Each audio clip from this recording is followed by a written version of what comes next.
Hi everyone, welcome to AI Idea Crafters. I'm your host E.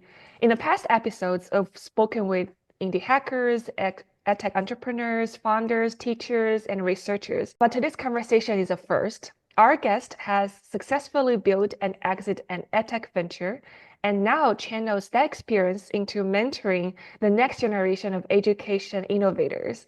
So please join me in welcoming Mr. John Gamba, Director of Innovator Programs at Catapult at Penn's Graduate School of Education, the university's virtual accelerator devoted to scaling high-impact edtech startups. Mr. Gamba brings a rare blend of entrepreneurial insight and educator-centered vision, and I am thrilled to dive into how Catapult is shaping the future of AI and education. Let's get started. Hey, E, it's nice to be here. Hi. Thank you so much for your time. I'm so excited. I'm very excited and thrilled to talk to you today. For our listeners who might not know you yet, could you give us a quick snapshot of your background in edtech and what you do at Penn's GSE? Yeah, absolutely. So my name is John Gamba. I am the entrepreneur in residence, the first entrepreneur in residence at Penn's Graduate School of Education. And as you noted, E, I'm also the director of innovative programs at Catalyst at Penn GSE. So Catalyst is our innovation center with a mission to advance innovation, impact, and equity in worldwide education. We do that through a continuum of programming, EdTech meetups, webinars, our entrepreneur in residence hours where we provide one-to-one mentoring, our signature program, which is the Milken Penn GSE Education Business Plan Competition, which is now in its 16th year, and we'll get into that. And our newly launched Catapult, as you noted, Catapult Virtual Accelerator, which connects EdTech entrepreneurs to learning resources, strategic advisors, classroom practitioners, and academic researchers, all within an entrepreneurial community of practice. So a lot happening at Catalyst at Penn GSE. I've been there 5 years. My background is as an operating entrepreneur in the EdTech space, founded, funded, overseen several EdTech companies. But what I really love about Penn GSE and the work we do at Catapult is it spans 50 countries. We've supported 1,500 entrepreneurs. It's not just limited to the University of Pennsylvania ecosystem. We're really intentional about branching out. And last year, we just were able to say we support ventures from all 7 continents. We had the first Wow. Antarctica venture who engaged with us in our programming and in our Milken competition. That is awesome. So you come from an entrepreneurial background yourself, and you co-founded Pace, which was acquired for a significant sum by Blackboard. Can you share the backstory of how Penn started and what inspired you to create a school-to-home communication platform? And that was way before this edX wave exploded. So that was really, really pioneering. Yeah, that's a great question. So I like to say that education is in my genes. So my father was a school board director of a small school district outside of the city of Philadelphia. My mom worked at Head Start. My sister was a Montessori teacher in an elementary school. My mom was also a community college professor teaching statistics. So this idea of making an impact in education was always really near and dear to my heart. I'll also say that my parents, my mom and dad, were first generation high school graduates. They Wow. were the first in our family to graduate from high school. Both of their parents did not get a high school degree. So once again, we always had this idea that education was the path to a successful journey in life. And so that really inspired me. Coming out of the University of Pennsylvania, I graduated in 1992. I worked in consulting for a while, but I always had this idea that I wanted to make an impact in education. And in 1998, a business partner of mine who had been involved in some ventures that I was working on came to me with this idea, really with this moment where he came to me with a backpack memo that was in the backpack of his kindergarten son's backpack that announced back to school night. And on that backpack memo, there was an apple juice stain on the date and time of the back to school night. And when he got to school and he was ready for back to school night to meet his teacher, the custodian at the school said, back to school night was 2 nights ago. He had missed it because there was an apple juice stain on that backpack memo. So he came to me and he said, hey, is this really the way that schools are communicating with parents? And I said, yeah, that's really the way they do it. And he said, let's create the first and only school to home communications platform that allowed a principal to record a personalized voice message and send that message out to parents in a moment's notice. And right then, PACE, the Partnership for Academic and Community Excellence, the first and only at the time school to home communications network, was born. Wow, that's quite fascinating. It always amazed me that when we design a product, and what is a really powerful product is the founders identify the needs, and the needs are usually either themselves encounter it or their friends and family encounter it. And that needs really capture something that we usually ignore. Like, for example, in this way, how school can communicate with parents previously was through paper, but now you really, really transformed it with technology. Um, so what are some of the biggest challenges you faced in building and scaling PACE, like from this concept to a platform connecting thousands of schools and millions of homes? Especially, I'm curious about like, do you have a tech, do you have a tech background? Are you more on the business side? How do you see this business and tech product blended together to create something that was useful and easily scalable for many people? Yeah, it's a great question. So first of all, my background was in strategy consulting. So I was more business strategist. And I think that that's the first thing that I would share as a lesson learned on my entrepreneurial journey. And that would be surround yourself with people who are smarter than you. I did not have a technical background. I did not know how to sell into schools. I did not know how to create contracts and develop a business model that could be sold into the nuances of the American school system. So I immediately brought in a CTO who had experience with school to home technology and even was thinking forward about IP telephony. This was back when it was just what they called the POTS, the plain old telephone system. But we were already back in 1998, 1980, 1999 thinking about internet telephony and IP related to being able to get messages out quickly.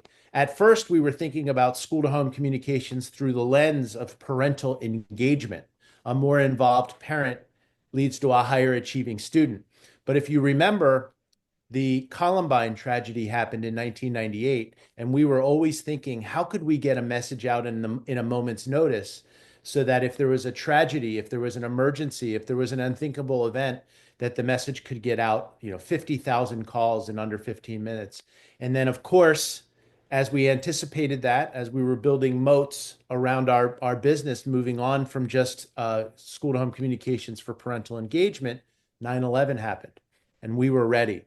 We were able to get hundreds of thousands of messages out in minutes, and we were able to tell schools or allow schools to tell parents, do not come to the school. We have students that are in the basement, they're bunkered, they're safe. And if you come to school, it would make it less safe, which is what happened in the event of Columbine. So the first lesson was, how do you create a technology system that actually worked interoperably with schools? And in our case, was able to allow principals to get messages out in a moment's notice. The second lesson learned, I think, which is critically important, is measuring what matters. I work with a lot of ed tech entrepreneurs and founders right now who have a great technology, but they're not evaluating or showing evidence of effectiveness.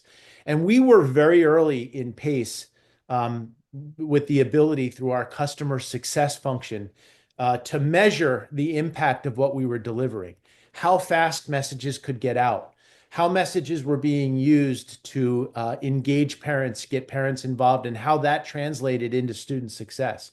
We eventually had a student attendance communication system, which in American schools, they're funded based on how many kids come to school every day. So if we were able to decrease truancy, increase attendance, the PACE tool could be approached as a profit center and not as a cost to the schools. So we were really thinking intentionally about measuring the impact.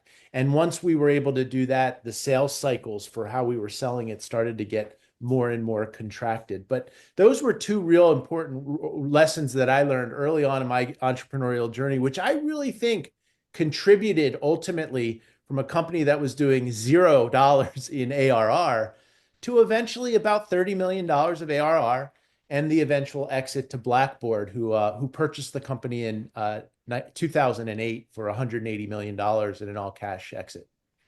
Wow, that is awesome. What I heard was the how you well we talk about technology and those powerful moments, and what I hear a lot of is like really the narratives of how the product evolved. For example, when you talk about those critical moments like 911, and in those critical moments, if the product really contributes to what exactly people need, that become a powerful moments for the product as student, parents, school success. And essentially that's what people care about, like parental engagement and child safety. And I believe that would be if I were a parent, I would be like, well, that is a product I will never live without because that saved my child or my life.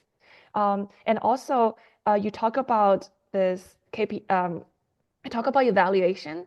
That really made me think about how we create one product, but how we can blend this product into a bigger ecosystem to create that narratives. Like you said, the cost center become a profit center. That's a lot of like insights. I think even now, our AI focused edX can focus on as well. Yeah, I mean, I'll share a couple, and I'm glad you noticed. I like to provide a lot of my mentorship and a lot of my talks, a lot of my teaching through narratives and through the power of story. So I love it's one thing if I say, okay, let's get good at customer discovery or go-to-market strategies or beachhead market strategies. It's yet another thing as I'm teaching, especially young entrepreneurs to share stories. So when we did some customer discovery on this notion of a more engaged parent leads to a higher achieving student, prove it. How do you know that? Where can we find underlying or foundational research that supports that assertion? Well, for us, we found that in Japan. Mm. So when we did our customer discovery, we said, what markets really, really focus on parental engagement? And what I found, I'll never forget this. At the time, I was 29, 30 years old. I'm 54 now. As we were looking at different markets and different paradigms of parental engagement, I didn't know this, but when a child is ill in Japan, often the parent will actually leave the kid at home, student at home, and the parent will go to school and sit in the seat at the desk of the student and take notes and then bring that home so that the child, you talk about parental engagement. So we were thinking about those kinds of paradigms as we were developing that application. The other thing we were thinking about, and I shared internet telephony, when we started building out of California, which is where we started, and we were looking at other micro markets in the United States, besides drawing on the stories and the lessons from Japan, we started thinking about, well, what about hurricanes? And what about Florida? And when we actually brought the product into Florida, there was a major Hurricane Charlie, that took down phone lines. Well, our phone lines were in California. So we were able to go into school systems and say, don't worry, we're able to allow you to communicate with parents because the way that we had developed our technology did not rely on the local phone system, but instead some of the up and coming internet telephony protocols, IP telephony protocols that were allowing school districts to get messages out, even though the phone lines were down in the local communities. What an opportunity for us to be able to develop business relationships when funding was constrained, when there was a lot of budget cuts going on at the time. But yeah, we were able to determine what the market needed, and we were able to align those needs to those funding lines and those funding buckets, which allowed us to grow fast. Well, I'm also pretty interested in the evolution of technology over, all those decades of building pace. Because as you mentioned, like initially it started with the phone technology, and then, we have web technology. Now it's generative AI technology. The technology evolved over time. And I wonder like how you see your company adapt to it. In addition, since you mentioned you also talk to like now younger generations of entrepreneurs, maybe we are like phone natives, they are like digital natives or AI natives. And you mentioned you tend to instead of talking about all those like acronyms of business, you talk about narratives. So I definitely see how, technology and all those, this way we kind of spread out entrepreneurship and train entrepreneurs kind of like evolve over time as our micro situation changed. So yeah, I just wonder like what do you see these days for the edtech entrepreneurs when it comes to their understanding of both technology and business? Yeah, it's both much easier and much harder. And I'll share narratives there, and I'll share some stories there. The back when I was, a 28, 29-year-old ed tech entrepreneur, the amount of time that it took to be able to develop a prototype or an MVP, a minimally viable product, or a commercially viable product was very long. The cycles by which you could design, develop, and deploy technology was incredibly long. So you had to anticipate the designs in a way that would say, if I'm going to start here, we're going to be able to deploy there. And is that going to lead to a market need and an ability to sell that product or service in? Today, you could do that in seconds. You could do that in minutes, hours, in terms of going from a Figma or a FigJam to a prototype, a clickable prototype, to an actual MVP, get it out in the market, test and measure the impact, and through an agile lens, be able to get new products and services up quickly. That's the easy part. The hard part is I used to be able to have moats dug around my business a lot more easily, switching costs, barriers to entry with IP, with intellectual property that could be protected. You can't do that anymore because these things are changing so fast. You need to think ahead and build quickly, because what would be competitively differentiated back then for years literally could be competitively differentiated today for seconds, minutes, hours. So you got to think about differentiation and how you dig moats and how you try to differentiate a product or service differently these days than in the old days. So it's both easier and harder, but it's just a really exciting world, because I think that's good for the end users. I think that's good for teachers and students, because now the adaptability and the personalization of ed tech products and services in the age of AI creates really unique opportunities for differentiated instruction, adaptive learning, and personalized learning, which, boy, do we need that in worldwide education today. Yeah, and I can definitely tell why research-based approach and why evaluation are critical in this in current time. So I of course definitely want to dig more into that. And before that, I just want to learn more about your role at Catalyst and Catapult Accelerator. Can you tell us more about Catapult, the virtual accelerator under Catalyst at Penn's GSE? How did it start, and what gap is it trying to fill in the edtech landscape? So again, drawing on my experiences as an operating entrepreneur, the pandemic happened. And we had to, as a university-wide, Penn, University of Pennsylvania, founded in the 1700s by Ben Franklin, had to move from in-person learning to virtual learning, March of 2020, in 3 days. We don't do anything in 3 days. We don't plan a business trip in 3 days, yet we're moving in our entire university operations to an online modality. And I'll never forget, our dean and our vice dean sat me down and said, never let a crisis go to waste. And I think that's an important lesson learned as well. right now with the Trump administration and the political turbulence in the United States, with the questions related to, U.S.-China diplomacy, what can we do to sit down, take a deep breath, and think, how can this translate into an opportunity? Or how can this be an asset lens versus a deficit lens by which we're thinking about some of these challenges? During the pandemic, as an entrepreneur myself, I said, let's pull our entrepreneurs. At the time, we had been supporting over 2,000 entrepreneurs, and we said, what do you need in these turbulent times of the pandemic? And three things came back to us in our polls. The early stage, ideation stage entrepreneurs said, we want learning resources. We want to know TAM, SAM, SOM, problem solution, go-to-market strategies, how to differentiate, how to do some research on differentiating our product. And that we kind of put that in the back of our minds. Okay, so how can we bring together learning resources and deliver tagged podcasts and lighthouse reports and white papers and bring that out to our very early stage entrepreneurs?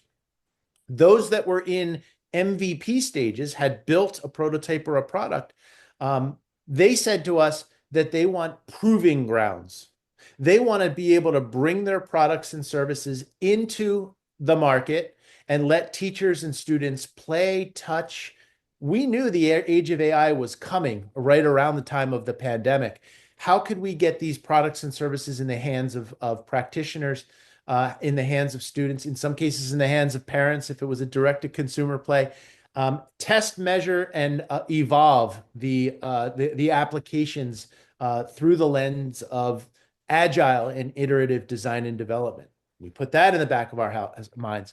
And then the later stage entrepreneurs, those that were at seed plus, or Series A funding, they said, look, we've built a product. We've got about $1 million of ARR, annual recurring revenue, but we don't know how to go from $1 million to 15 million or 15 million to 50 million. And we really need strategic advisors to show us, mentor us, advise us on how to really sustain and scale the growth of these businesses. So we put that back in our mind, and Catapult was born. We launched Catapult to connect EdTech entrepreneurs to learning resources, strategic advisors, academic researchers, and practitioners, to allow them to grow their businesses through 4 lanes of acceleration: leadership or team development, product, market, and fundraising. And it is still today the first and only 100% online, digital, education technology accelerator that connects entrepreneurs to those resources. Well, this is fascinating, and I really, really like what you said. Like, don't let any crisis go to waste. I think this is No. exactly a great reflection and implementation of this quote. And I have a couple of questions. So you mentioned different stages for the entrepreneurs, and like they want to learn, they want some proving grounds, and they want to know how to scale. And how, in your own perspective experiences, how are the needs of edtech companies different from the companies in general? Because I feel like all these needs will be, faced with will be faced with will be faced with companies who are in other fields.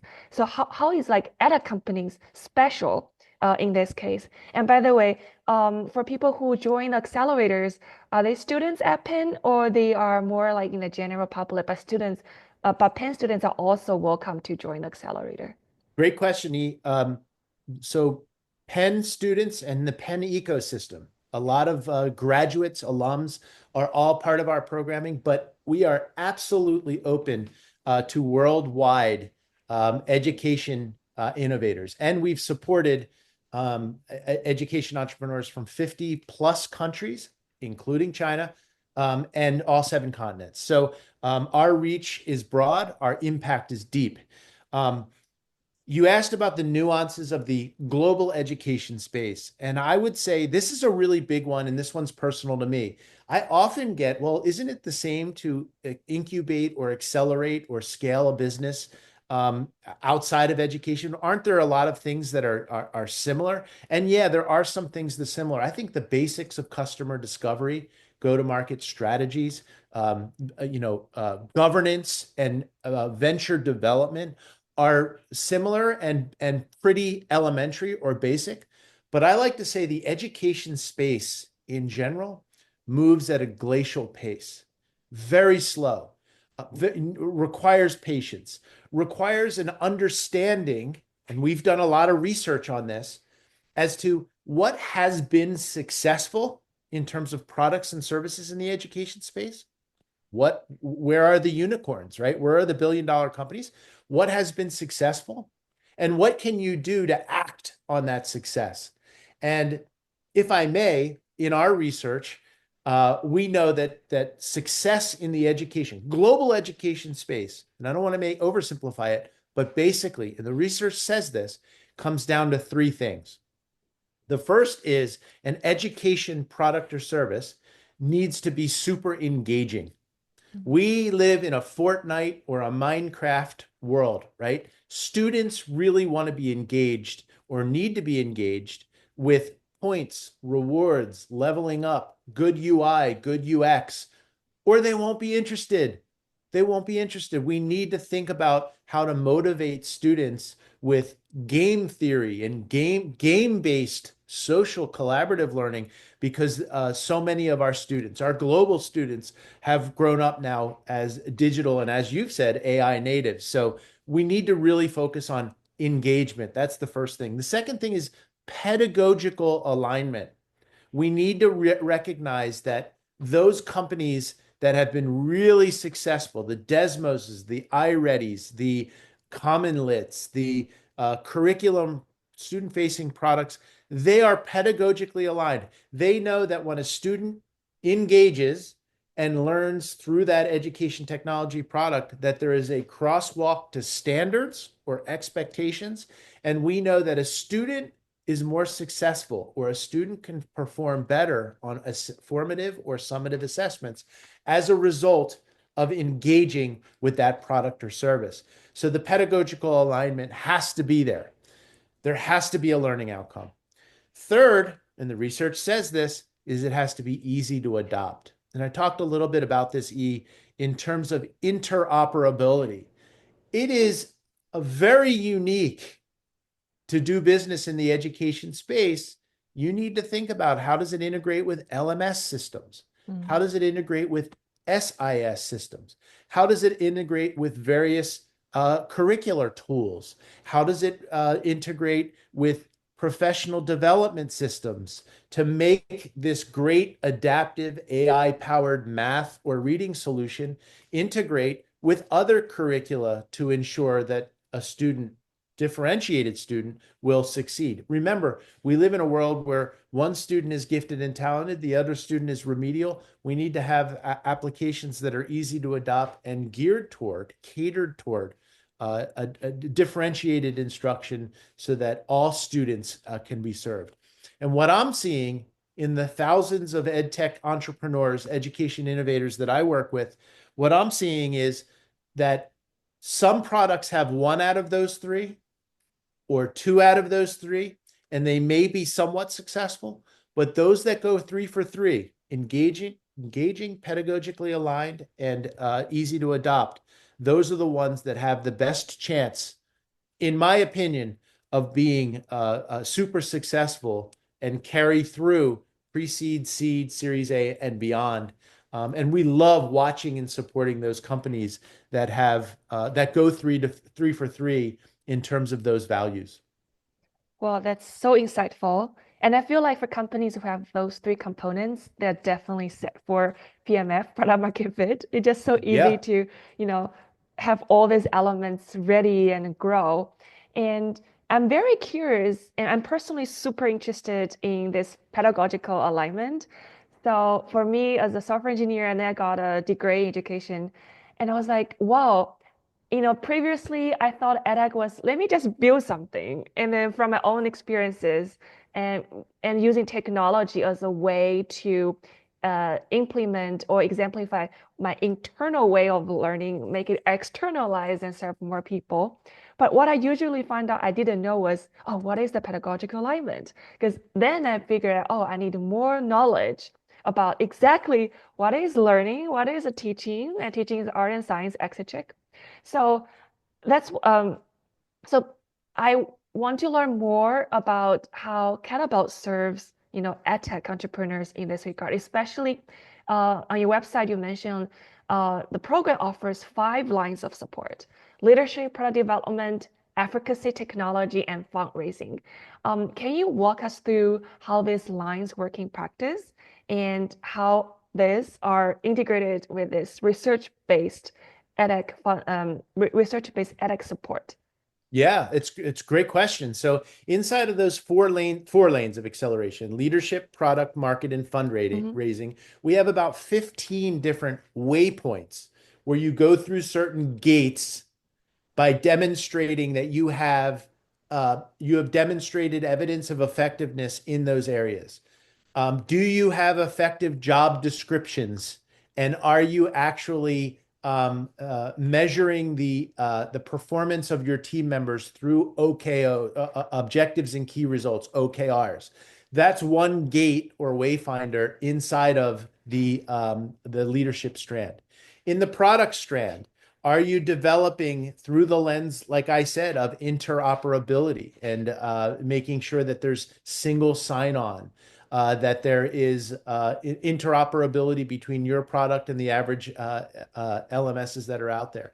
In the market strand, we do a lot of product market fit. We do a lot of go-to-market strategies. We do a lot of customer discoveries. And in there, we do talk about research to practice. And that is, show us, EdTech entrepreneur, what is the underlying or the foundational research that you're using to substantiate your claim that a more involved parent leads to a higher achieving student. And they have to go to the body of research that says when more parents support that child, that there's a higher chance that they'll go on to success. If you're a reading or literacy application, how are you employing the science of reading or learning sciences to incorporate, inform, drive, advance your theory of action or your logic model? I like to say when I'm working with our entrepreneurs, what's the most important slide, or what's the most important information in your slide deck or in your investment presentation? And I get entrepreneurs who say, the team. And I say, yes. The finances, yes. Competitive differentiation, yes. But I say there's one thing that I think is really important when you're trying to fundraise, and it gets into this point, and that is your footnotes. What are you using? What is the body of research that you're using to substantiate your claims that the way that you're approaching this AI-powered reading or math or mental health application actually has bite and is rooted in foundational or underlying research? That's one, in research to practice, and we have that in our market strand of Catapult. 2 is talk about pedagogical alignment. What is the evaluative model that you're putting in place to measure the impact of whatever you're delivering? If we have 70% of our third graders in the United States who can't read at grade level, what are you doing to ensure that there is an outcome that is a result of the intervention that's being put in play with that EdTech software, with that high impact tutoring or that AI tutoring assistant? So the evaluation, or the way that you can measure and know that there actually has been an improvement in that student's performance, is critically important. And we really drive that home through the market strand and the product strands of the Catapult Virtual Accelerator. And we know that if you really are rooted in good best practices in research, and you have an evaluative model to know that the student or the end user of your product or service has improved their competencies, improved their skills, improved on high stakes tests, PARCC, Smarter Balancers, PISA, we know you have a maximum chance of success. If it's just a great technology, or it's a fortnight experience, but no pedagogical alignment and no evaluative model, we don't like your chances. We think that it's going to be something that is out there, but no bite, no sustainability, no ability to, prove that you can renew customers and lead to what we call not ARR, but NRR, net recurring revenue, which incorporates new logos and new sales, but also renewals and upsales because you're able to prove that you've delivered value to that end user, which translates into the growth of the business. I really like the notion of NR. That would be the dream of all tech entrepreneurs. Meanwhile, I have a million questions. I think what you shared earlier was just so fascinating, and I want to first start it with the research part of it. Sounds to me like of course your model is very solid, and we definitely have a very high bar for the edtech teams, and it reminds me of my early years when I studied my doctoral program education. Oh, I'm doing literature review. I feel the edtech entrepreneurs nowadays also need to do their own assigned literature review. It sounds to me Wait, like, not their own. Why? What makes you think an education entrepreneur can do their own lit review? To me, some can because we have a lot of entrepreneurs who come from the education world, so they understand lit reviews. And I think that's what you're saying, E. But what we say is we should be wrapping our ecosystem of researchers around you as an ed tech to help you with that lit review. well, that exactly answer my second question. Yeah. Because I was like, well, not everybody is able to or had experiences of doing that quote unquote literature review, building the theoretical framework, conceptual framework. So I was wondering, there's any collaboration between researchers and, entrepreneurs that you just answered my questions so well. My second question is, since you mentioned they have to have this evaluative model in their business, sounds to me that when they first start to design their business model, they have to bring evaluation by design. So all those data they want to collect has to be logged somewhere. So when they start building either the prototypes, the business, they have to be able to having this practice or having this notion of they're gonna capture those data along the way in the very beginning.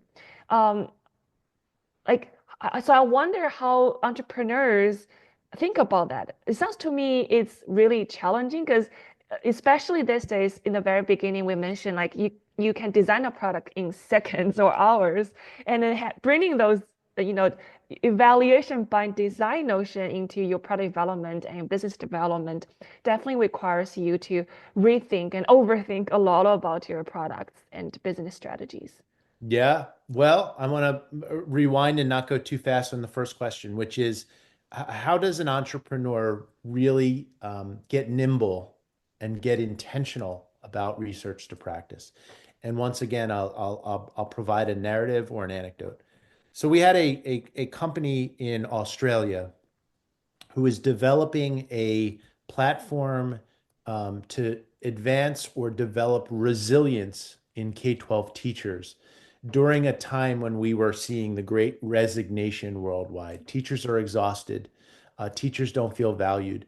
And a company, PeopleBench, came to us and said, we've got this platform based on some research that says if you do these 5 things, it's called the Catherine McEwen scale.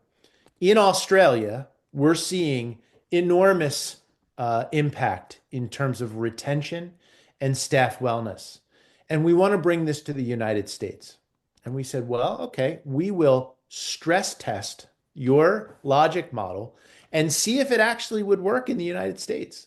So we first did our own lit review or our test or our research on the research and say, wow, we really like this Catherine McEwen scale.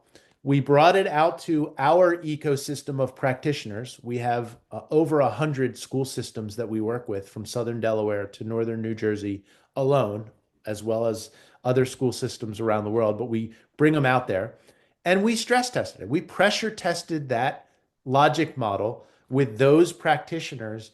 And we saw that 4 of the 5 elements of that McEwen scale really worked, but one needed to be evolved. We noticed that in the United States, there's more of a heterogeneous teacher force than it was in Australia, and that we needed to think about culturally inclusive elements of strategies to retain teachers.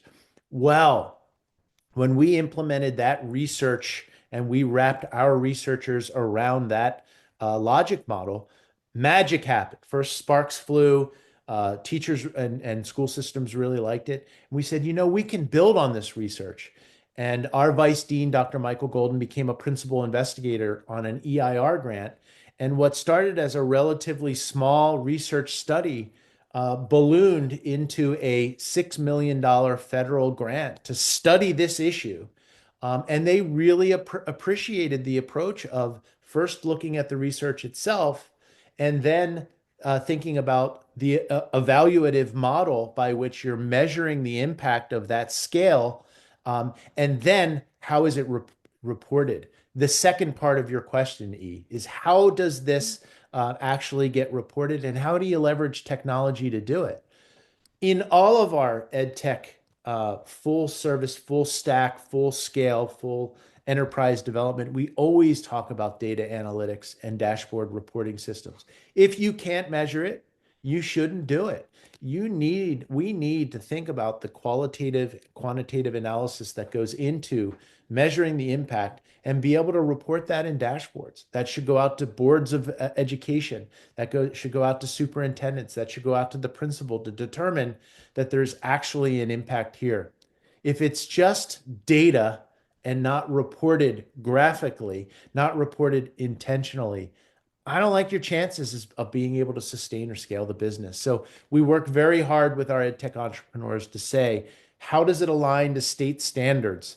How does it align to social emotional learning standards? How does it align to science of reading standards so that you can actually prove that there's impact and that there's an outcome that's delivered as a result of using this product or service? Well, that is really insightful. I feel like I'm learning a lot by, doing this podcast with you. And that really reminds me of my days at Penn. I took this course of social entrepreneur. Oh, sorry, I took this course called social entrepreneurship from the Graduate School of Social Policy at that time. And Who is your professor? Do you remember? oh, sorry, I don't remember. We'll find out offline. I'd Yeah. like to know because I probably work with him or her.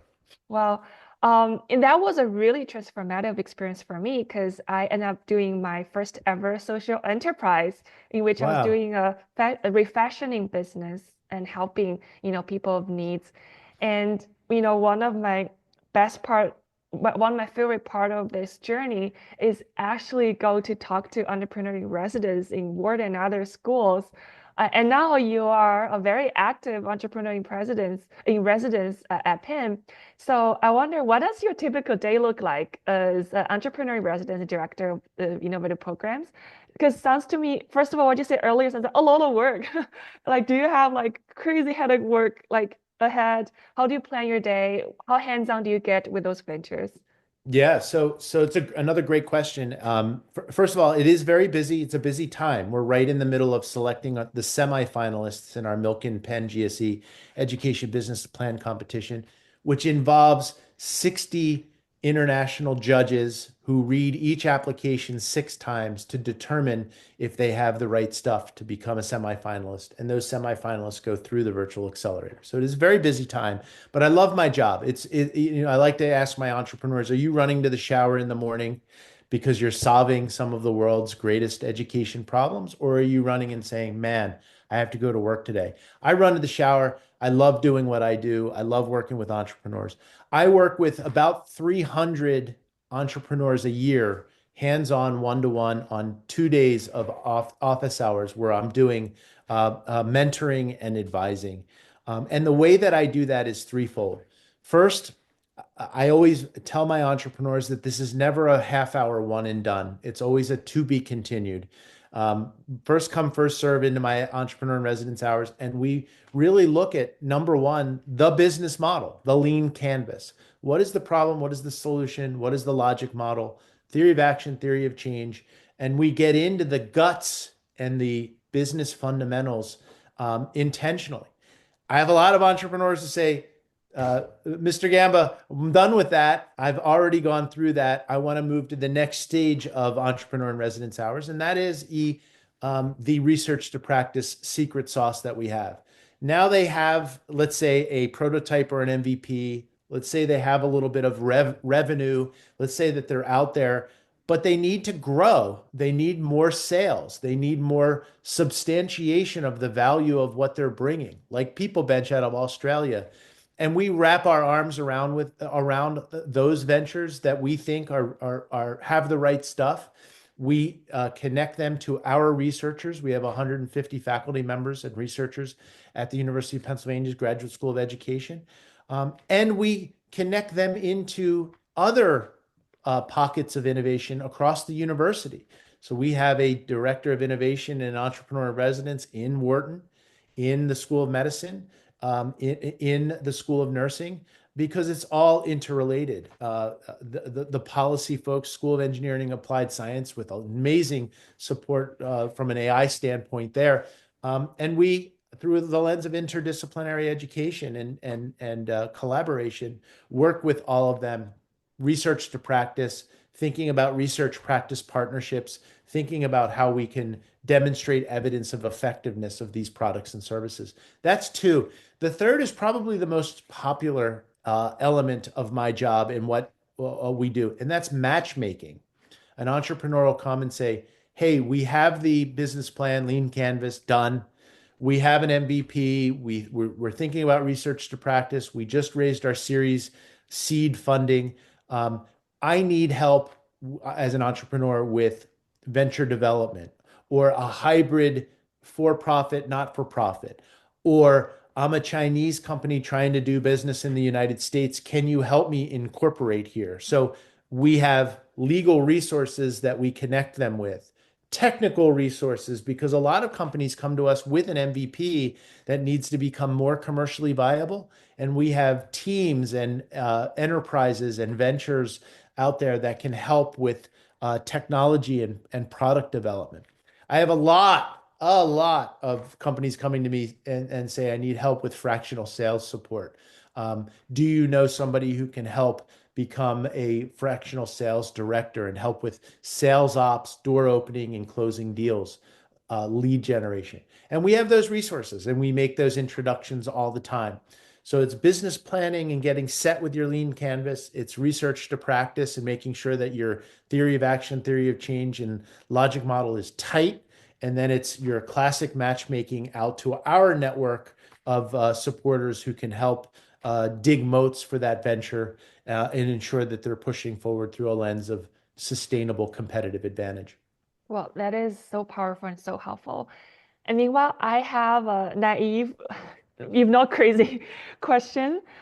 Since you mentioned like Lean Canvas, like I feel like at Penn or at this accelerator, you have so many of these toolkits available for people.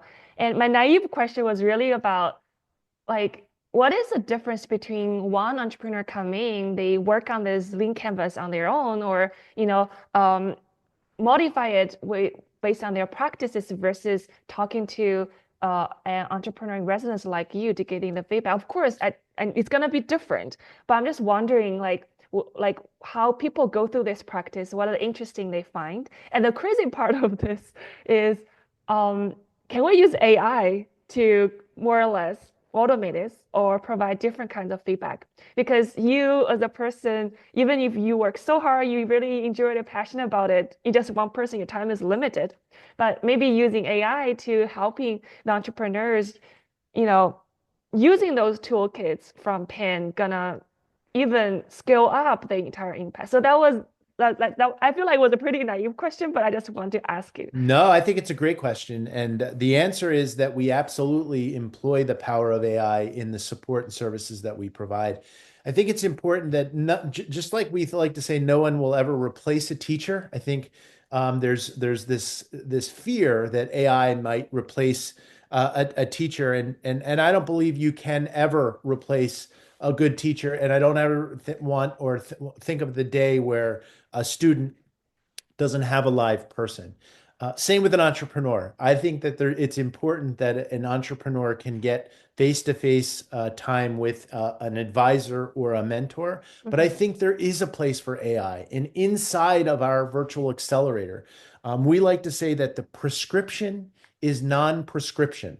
We provide a framework with 4 lanes of acceleration. We provide some training with our gates or our wayfinders inside there where we're able to provide specific areas of support. But we're automating a lot of those features and functions so that you can go faster and get advised more intentionally and more opportunistically with the power of AI. An AI tutor, or an AI application, or an AI tool can review your lean canvas or can review your go-to-market strategy and determine if it's effective and save some of our mentors' time and advisors' time.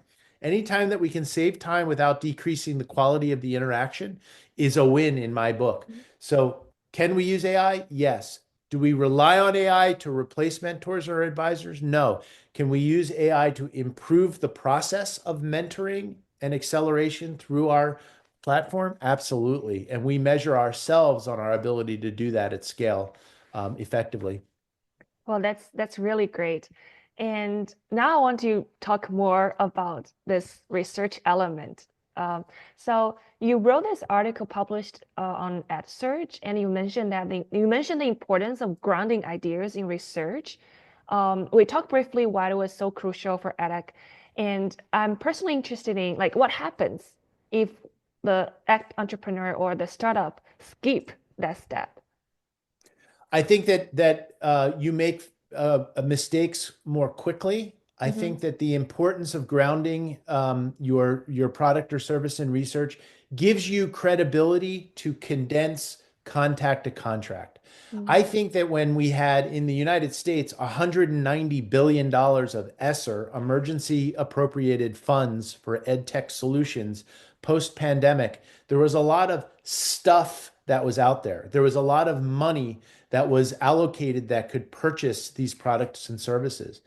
I think that the fact that we do not have that funding anymore scares a lot of entrepreneurs. It personally makes me more excited because the entrepreneurs I work with, the entrepreneurs that I think who are most successful, embrace the process of leveraging underlying research or rooting your product or service or logic model in research so that when somebody asks, how can you make that claim? And you can proactively say it is rooted in that foundational research. I think you maximize your chances of being taken seriously by those who would be potentially buying your products and service. I think over time we've seen more buyers, decision makers in K-12 and higher ed and workforce learning embrace the power of research and embrace the power of evidence. It's not just a gut anymore. It doesn't just look good. It doesn't feel good when you work with it, but it's based on a best practice or a research process that has bite. I see. Seems to me that at least from the program's perspective, the incorporation of research and the business model go hand in hand. Because in China, what I usually noticed is people have to make a trade-off or balance between the business model and doing enough research. For example, currently the customer acquisition cost is so high. And for a company to survive, they have to really go to market fast. And then the part of their product testing actually happens as they go to the market.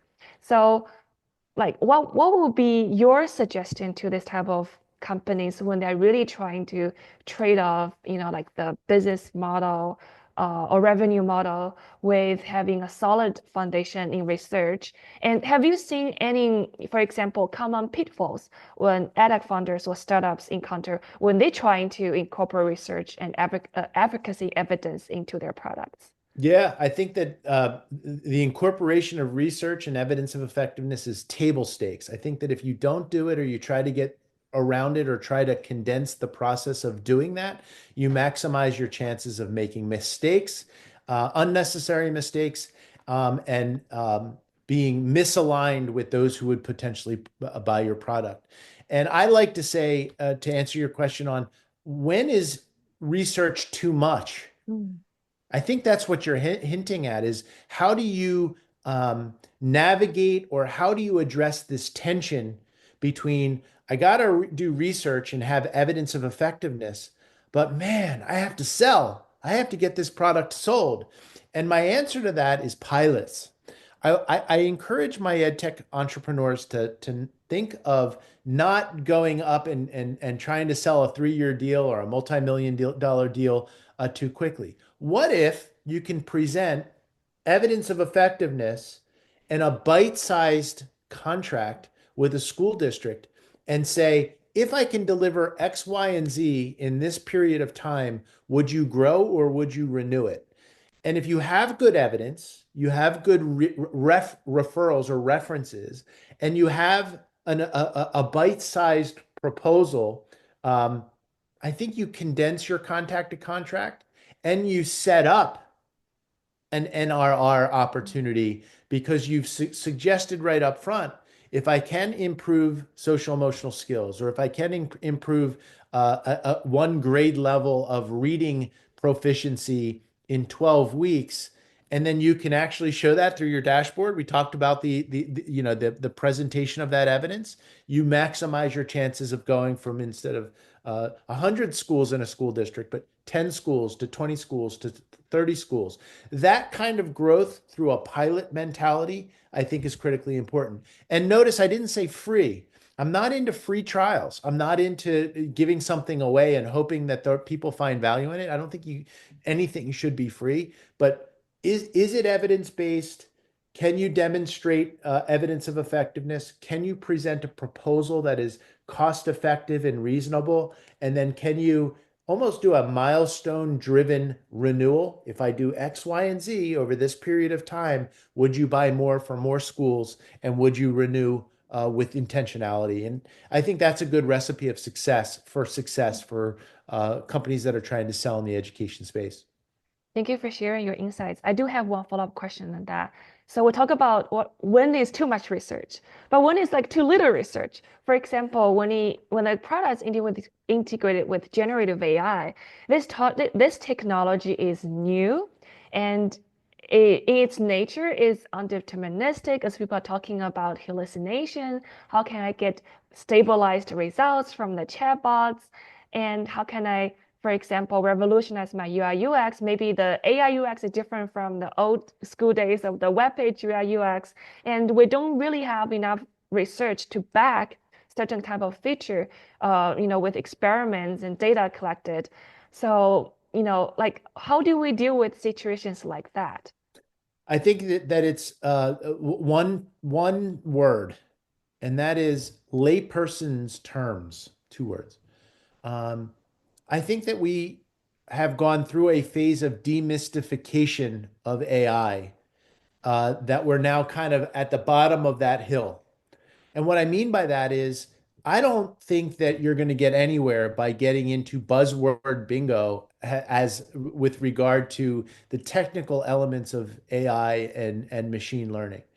But I can tell you what's on the mind of every educator as they're thinking about AI, and that is privacy, security, making sure that it's not something that's going to lead to more cheating or more copying. So I think the demystification of how AI can be used to more personalize or improve the educational experience versus hamper it through an ethical lens of personally identifiable information, hallucinations, culturally inclusive applications, and some of the things that would get somebody who employ AI too quickly in trouble is the first step. So how do you move through that demystification for that potential buyer to get them comfortable that this is an asset, not a deficit, in terms of how you're changing the environment of your school and trying to create a student-centered learning environment? I think that's the first thing. I think the second thing is practical applications and testing. So if you get through and you've identified with a school leader that they will embrace AI, that they are an advocate for trying AI. You've convinced them that you are employing AI through an ethical lens. And then here's some ways that you can dip your toe in the water without going too far. I think that's an effective strategy. Back to the piloting phase. So I think that you have to take the research, especially in AI, because it is early, and mash it up into language of demystification and not make it too technical. And I like your chances. You'll be on your way if you can do it through that lens. Present it through practical applications. And then also, we do a lot of work with Cornelia Walther from the Wharton School on pro-social AI. What is this doing to really advance a movement of putting students first, creating student-centered applications, helping teachers who are time-starved in their everyday lives? And if you can convey it that way, I like your chances. Thank you. I feel like you already addressed some fundamental needs, unmet needs that many of the edtech entrepreneurs might start thinking about. And that brings me to ask my next question. So, now AI is everywhere. It's especially education. It can be especially transformative or disruptive. So in your view, especially you mentioned you met over 300 tech startups in a year. And for the past 1 year or two, what characterizes a truly impactful generative AI edtech venture that you have seen? Yeah, so there's a couple. I'll just throw out two because I can name a bunch. First of all, 75 of the hundreds of applications from dozens of countries are utilizing generative AI in their value proposition. And that's pretty powerful. Again, an anecdote. I taught a class in the leadership in the business world at the Wharton School of aspiring college students who are seniors in high school. And my talk was lessons learned on my entrepreneurial journey. And I always open up with what is entrepreneurship? Mm-hmm. And it's so funny because you have one student who just says, developing a new and novel idea. Another student will give the Wharton textbook answer, thinking that they're the champion. And that's true. Other answers to that question I always find to be really, really insightful. And I love teaching that class because these students are, in many cases, are already working on generative AI applications and new ventures, and they're 16, 17 years old. And it just really gives me hope.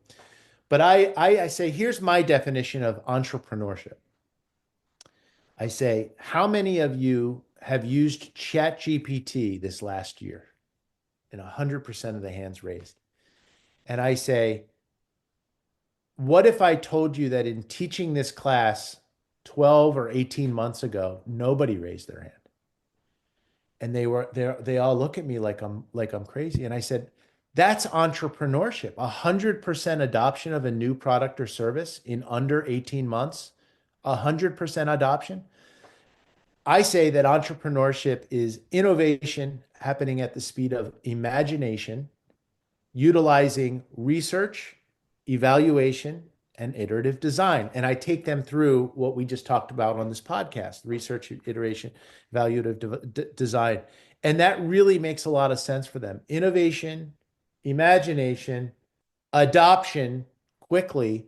And so there are a couple of applications that are out there. I think LO Learning is a science of reading based voice recognition software that is proliferating fast, and I think can solve the reading problem where a student will read into an iPad or a device, and the generative AI is analyzing that reading and spitting back content and instruction in real time based on what the AI is learning and hearing from that voice recognition modality. And it's personalizing the content, the reading instruction back based on the dynamic or the demographic of that student. Very, very powerful application. Another venture, and I could name a bunch of math, a bunch of reading, but I like non-traditional or things that you hadn't thought of where AI could be super disruptive and effective. A company called SwiftScore here at the University of Pennsylvania was started by a university senior who said, what if we could streamline the way principals observe, evaluate, and coach their teachers using AI? So it's low inference notes that are typically written out on Google Sheets or Word documents. The ability to ingest that into the application and convert that, show how it aligns to Danielson frameworks, instructional frameworks, and then providing through the use of generative AI coaching recommendations to the teacher to improve their coaching. Well, that saves time and improves the coaching through AI in a way that has had dramatic impacts on student success. Now, it's still early, it's still being tested, but those are two applications that I could name to give you several more. But if anybody wants to check out LO Learning, a really fantastic way of integrating multiple LLMs in their own LLM, and then SwiftScore, which uses ChatGPT Research, Claude, Gemini, whole host of other generative AI tools to create a full service solution that's specifically geared to principals and APs to improve coaching evaluation, observation, evaluation, and coaching for teachers. Thank you so much for sharing those two examples. I can definitely see how research plays a role here to guide those founders to balance AI automation with the human element in these cases, because sometimes we want to push the technology too far, but once we understand from the research perspective, having those theoretical framework, conceptual framework, logical models. I mean, I'm naming all those toolkits you have, all those things I learned from my doctoral degree. I was like, now I can see more clearly how research can be really constructive in helping the edtech venture development. This is fantastic. So well, let me throw an example out at you again, narratives and anecdotes, because this is getting real. Eval by SwiftScore. So at first it was just low inference notes, let the AI do its work, coaching. And one of the things that I coached them on, which is basically the recommendations that I've provided over this podcast, is what are they measured on? What are principals and teachers measured on? The Danielson instructional framework. Guess what Danielson instructional framework is? Research-based. It's an instructional framework that is rooted in terabytes of research for best practices by which teachers present information and present instruction and curriculum and lesson plans and unit guides in their classroom. And no, Will, if you just have this observation platform and some coaching recommendations, but it doesn't show exactly how it aligns to that Danielson framework, you have no chance. The moment that it saved time and aligned research-wise to their instructional frameworks, which are also researched based, and you have a dashboard where a superintendent or a principal can see exactly how that observation and evaluation is going down, that's where the sparks flew. And that's where this thing went from a couple of principals to dozens of principals, and where I think they can sustain and scale this growth going forward. Wow, this is really insightful. So now I want to, since we're talking about the ventures, I want to talk about the people of those ventures. So I'm very curious about this. I'm going to just go straightforward. I'm curious about what are the characteristics you have seen for edtech ventures that could be successful in terms of their founders? Like, what do you think will be the good qualities for founders these days if they want to be very successful using generative or just general edtech technologies to really drive impact with research-based practice? Yeah, I'll just use back to SwiftScore just because I've been working with Will lately. And I've thought a lot about this, and I'm thinking about working with some researchers and to go deeper on this question. What is the it factor of an ed tech founder that is successful, an ed tech founder that's just marginally okay? Is there anything about their resilience, their ability to overcome adversity. This is a lot of cognitive science. This is a lot of Angela Duckworth and the grit movement. Mm. Dr. Mike Nuckola in our Project for Human and Optimal Development does a lot of work in the area of possibility development. If you sense, Will, a founder of SwiftScore, that there is possibility in the work that you're doing, you tend to be able to shoot for the stars and get to the answers more quickly. I like to summarize it by saying it's the paradox of humility and will. I think that's a really important way of thinking about founders with an it factor. If you look at the best founders that are out there and some of these up and coming founders, in my experience, it's the ones that have the paradox or demonstrate the paradox of humility and will. Humility in that they're coachable. What do I need to do to be successful because I'm an 18, 19, 20, 21-year-old entrepreneur? Well, you need to align to standards. Well, you need to align to the Danielson framework. And that type of person will go back and maybe even use AI, understand what the Danielson framework is in seconds.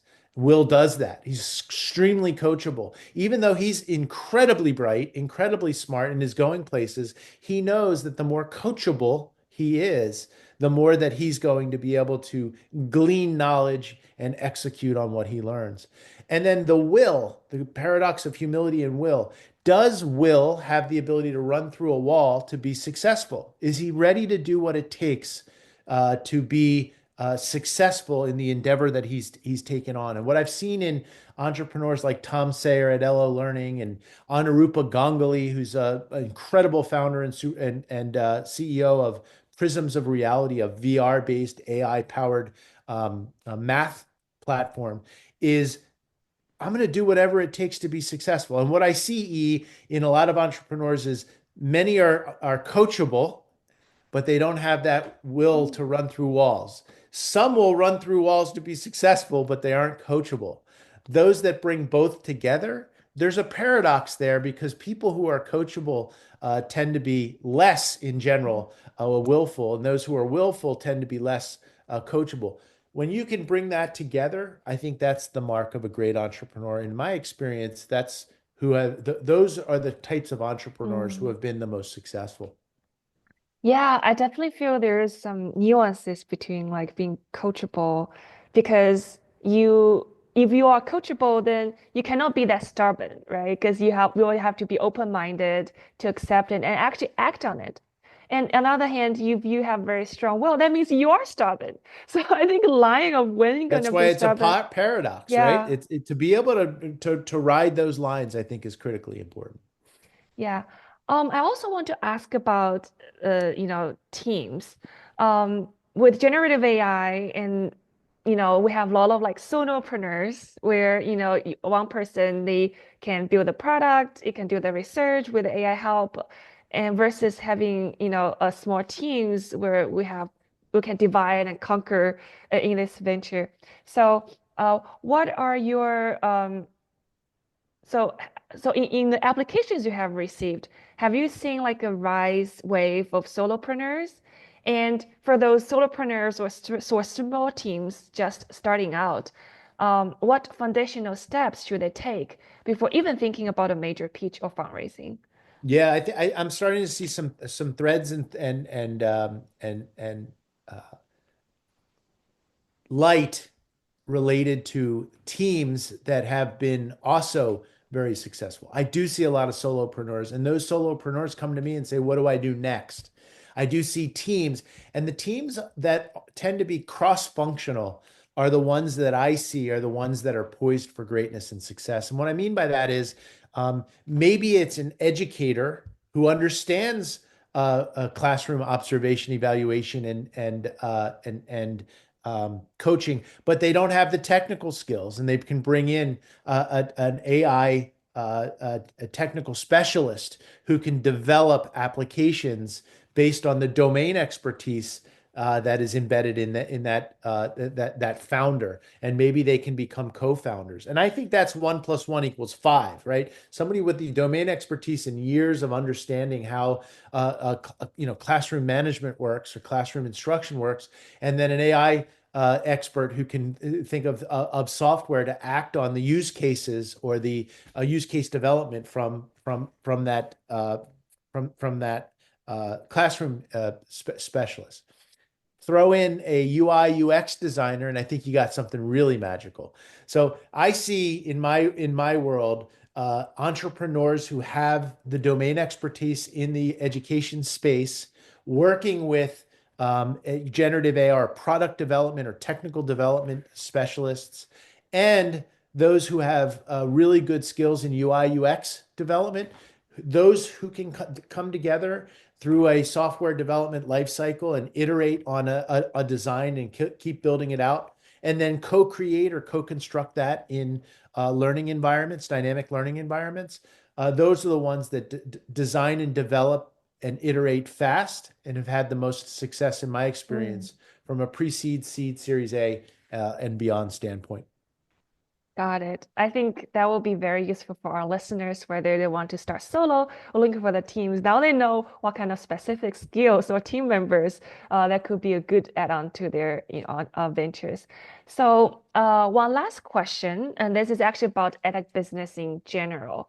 I heard from some like business people, VCs telling me, oh, some business are VC fundable, some business are not VC fundable. Meaning for those VC fundable business, they probably need some time and efforts to explore PMF, need funding first to scale, and then they kind of educate the market, become profitable like Uber or DoorDash. For some other business, not VC fundable, for example, some boring business like laundromats, or gas stations, you don't really need, tremendous amount of money to start with. And I wonder what's your opinions on, edtech? Is every edtech venture a candidate for VC funding? What is your perspective on alternative funding models versus chasing like unicorn status? Yeah, it's a great question. It's nuanced answers. I don't think that every business is VC fundable. I think that it really depends on the type of product and service that you're designing. I think it's the type of investor that you want to pursue. I think the most important answer here is that it's a two-way street. I see venture funder relationships to be symbiotic. You need to date, you need to understand what are the needs of that funder, and the funder needs to understand when they get seduced by a particular product or service or founder, what is the motivation of that product, service, or founder. The great John Doerr, Kleiner Perkins once said, I'm looking for missionaries, not mercenaries, right? He's looking for people that want to change the world through the products that are being developed, not somebody who is so focused on IRR and returns for the fund. Well, is it wrong for some VCs to be right up front and say, we want to make money here? And that's our sole criteria, or that's part of our investment thesis that we take seriously with our LPs? No, that's not wrong. That's transparent. But I think it's really important for ed tech entrepreneurs when they go through the process, and don't expect that you can get funded in a month. It's a 6 to 12-month process of dating, of asking a lot of questions. I like to say to my entrepreneurs, be interested, not interesting. Come right out. What do you look for in a founder? What are you looking for in terms of potentially investing? Because I want to as much figure out if this is a fit, just like you want to find out if it's a fit. So I think it's symbiotic. I think it requires some dating. I think it requires asking each other what the motivation is here for funding. I can say this: one of the big green flags. I could talk a lot about red flags. One of the big green flags that I'd look for if you're an ed tech entrepreneur in a funder, whether it's angel, seed, VC funding, is patient capital. I think in this world of AI, while things are happening so fast, that if you have someone who says, I really like your approach to observation, evaluation, and coaching, I know that this isn't going to be solved in a year, 2 years, 3 years, but we're going to be there with you if you take this approach to co-creating, co-constructing, and evolving the model through a research-based or an evidence of effectiveness focused approach.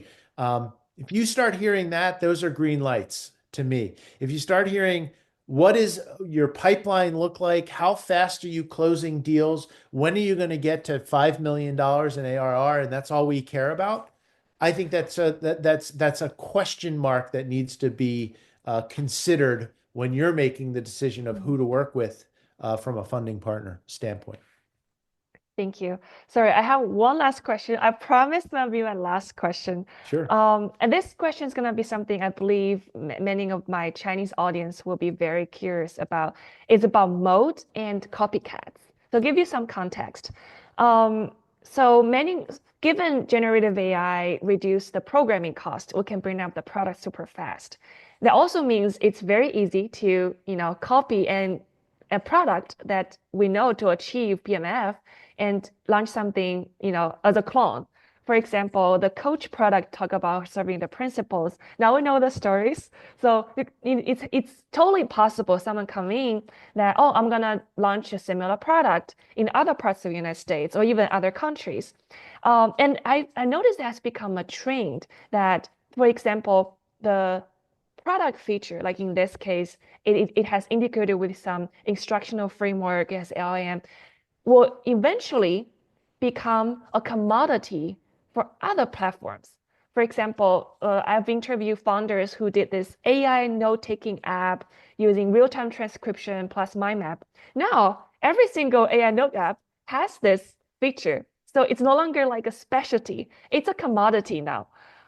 So in your opinion, when we are thinking about edtech ventures and products, what can help us build a moat? Or is there any moat at all, especially for people who are starting? They take a lot of time to experiments from PMF, but once they found that, maybe some, big corporates who are waiting and watching can just come in and copy them because that's a tested, verified, valid PMF. So how do you, what kind of advice you will give to your edtech entrepreneurs when they are in this kind of situation? Yeah, it's a great question again. And, I'll say that I'm a big fan of and assign the book Seven Powers by Hamilton Helmer to my mentees. And I think it's the answer to this question is threefold.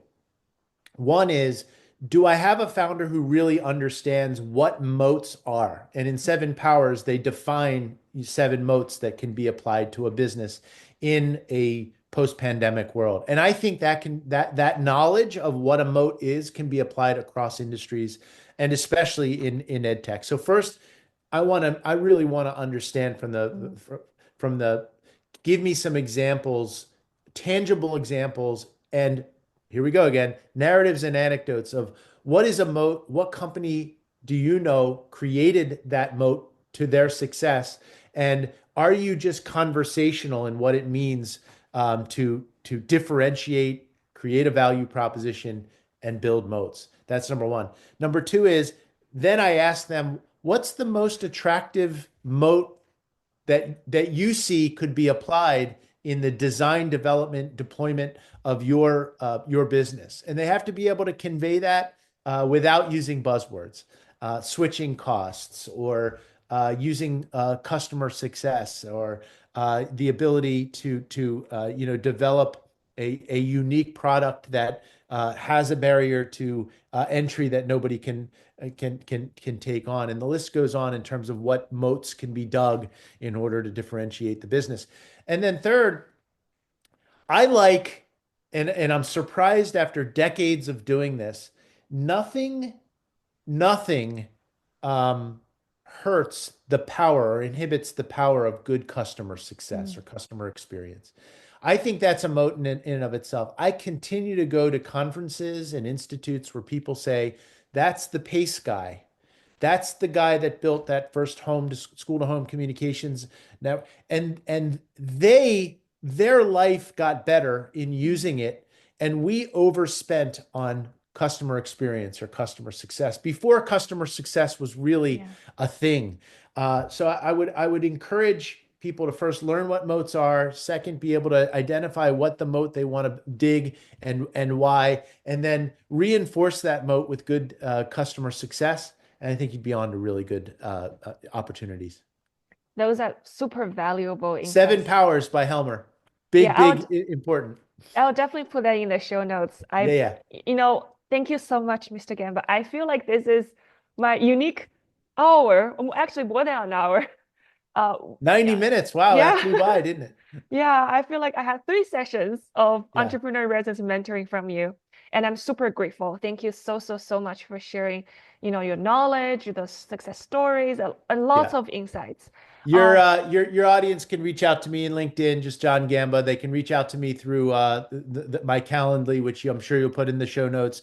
I'd be happy to sit down with any of your ed tech entrepreneurs or researchers or even practitioners and take some of these thoughts and theories to the next level and expound upon them. I know we went pretty fast. Well, thank you so much. I really appreciate that. You know what? I think the talk especially inspired me that I can probably do some mini sessions on the podcast describing, okay, what exactly is the logic model? What exactly is the theoretical framework to, quote unquote, educate the audience a little bit more so that everybody knows what those, terms and tools are before they come to you to get more prepared.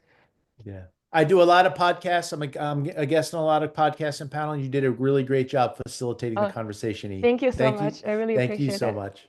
Thank you so much for your time. And thanks everyone for listening to this podcast. Please feel free to leave the comments. And again, please reach out to Mr. Gamba if you need, he's a great mentor. I already learned a lot today. And thank you so much for listening. Talk to you soon.